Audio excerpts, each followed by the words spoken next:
ജനപ്രതിനിധികൾ രാജിവെക്കാതെ തെരഞ്ഞെടുപ്പിൽ മത്സരിക്കുന്ന വിഷയം പരിഗണിക്കേണ്ടത് തെരഞ്ഞെടുപ്പ് കമ്മീഷനെന്ന് ഹൈക്കോടതി. എംഎൽഎമാരും എംപിമാരും രാജിവെക്കാതെ മത്സരിക്കുന്നത് ചോദ്യം ചെയ്ത ഹർജി പരിഗണിക്കവെയാണ് കോടതി പരാമർശം. കോടതിയുടെ പരാമർശത്തെ തുടർന്ന് ഹർജി പിൻവലിച്ചു. ചീഫ് ജസ്റ്റിസ് അധ്യക്ഷനായ ബെഞ്ചിൻ്റേതാണ് നടപടി.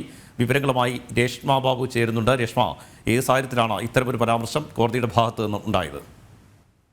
രാജീവ്, എംഎൽഎമാരും രാജ്യസഭാ അംഗങ്ങളും ഈ വരുന്ന ലോക്സഭാ തെരഞ്ഞെടുപ്പിൽ മത്സരിക്കുന്നത് ചോദ്യം ചെയ്തുകൊണ്ട് ഹൈക്കോടതിയിൽ രാഷ്ട്രീയ നിരീക്ഷകനായിട്ടുള്ള KO ജോണി ഒരു പൊതു താൽപര്യ ഹർജി നൽകിയിരുന്നു. ഈ ഹർജി ഇന്ന് പരിഗണിച്ചുകൊണ്ടാണ് ഹൈക്കോടതി പറഞ്ഞത് ഇത്തരം വിഷയങ്ങൾ തെരഞ്ഞെടുപ്പ് കമ്മീഷനാണ് പരിഗണിക്കേണ്ടത്, ഹൈക്കോടതി ഇടപെടേണ്ട ആവശ്യമില്ല. അതുകൊണ്ട് തന്നെ ഹർജി പിൻവലിക്കാത്ത പക്ഷം ഹർജി 25,000 രൂപ പിഴ ചുമത്തിക്കൊണ്ട് തള്ളും എന്നുള്ള ഒരു നിർദ്ദേശം അല്ലെങ്കിൽ അത്തരമൊരു പരാമർശം ചീഫ് ജസ്റ്റിസ് അധ്യക്ഷനായിട്ടുള്ള ഡിവിഷൻ ബെഞ്ചിന്റെ ഭാഗത്തു നിന്നുമുണ്ടായി. തുടർന്നാണ് ഹർജിക്കാരൻ ഹർജി പിൻവലിക്കാൻ ഹൈക്കോടതി മുൻപാകെ അനുമതി തേടുകയും പിന്നീട് ഹൈക്കോടതി അനുമതി നൽകിയതിന്റെ അടിസ്ഥാനത്തിൽ ഹർജി പിൻവലിക്കുകയും ചെയ്തത്.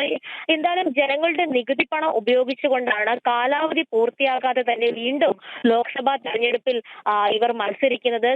കേരളത്തിലടക്കം കേന്ദ്ര സഹമന്ത്രി അടക്കം 7 പേർ ഇത്തരത്തിൽ മത്സരിക്കുന്നുണ്ട്. ഇവരൊക്കെ തന്നെ രാജ്യസഭയിലും അതോടൊപ്പം തന്നെ MLA-മാരായിട്ട് ഉള്ളവരാണ്. ഈ ജനങ്ങളുടെ നികുതി പണം ഉപയോഗിച്ച് ജനങ്ങൾ തെരഞ്ഞെടുത്ത് അയച്ചവർ ആ കാലാവധി പൂർത്തിയാക്കുന്നതിന് മുൻപ് തന്നെ മത്സരിക്കുന്നത് അത് ശരിയായ നടപടിയല്ല എന്നുള്ളതായിരുന്നു ഹർജിക്കാരന്റെ പ്രധാനപ്പെട്ട വാദം. എന്തായാലും ഇത്തരം വിഷയങ്ങളൊക്കെ തെരഞ്ഞെടുപ്പ് കമ്മീഷനാണ് പരിഗണിക്കേണ്ടത് എന്ന് പരാമർശം നടത്തിക്കൊണ്ടാണ് ഹൈക്കോടതി ഹർജി പിൻവലിക്കണം എന്നുള്ള ഒരു നടപടിയിലേക്ക് കടന്നത്. എന്നാലും ഹർജി തള്ളും എന്നുള്ള ഒരു നിലയിലേക്ക് അല്ലെങ്കിൽ പിഴ ചുമത്തുമെന്നുള്ള നിലയിലേക്ക് വന്ന സാഹചര്യത്തിലാണ് ഹർജി പിൻവലിക്കാൻ ഹർജിക്കാരൻ അനുമതി തേടുകയും ഹർജി പിൻവലിക്കുകയും ചെയ്തത്. എന്തായാലും രാഷ്ട്രീയ നിരീക്ഷകനായിട്ടുള്ള KO ജോണിയാണ് ഇത്തരമൊരു പൊതുതാൽപര്യ ഹർജിയുമായിട്ട് ഹൈക്കോടതിയെ സമീപിച്ചത്.